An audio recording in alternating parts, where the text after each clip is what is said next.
नमस्ते, प्रणाम। मैं केसरलाल यादव और मैं अभी दोहा में हूँ और आज मैं आ रहा हूँ एक काम के लिए अपने बड़े भाई पिंकू भैया के लिए। कल जगदीशपुर विधानसभा क्षेत्र अंतर्गत केसरी धनगाही में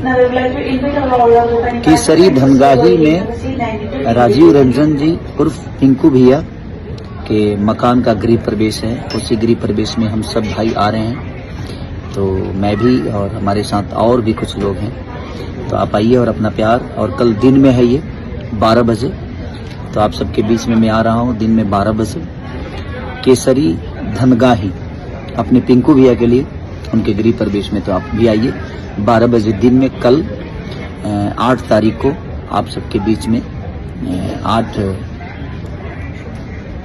जून 2025। तो प्लीज आइए और अपना प्यार आशीर्वाद दिन में ही हम लोग खूब मजा करेंगे। Love you all, thank you.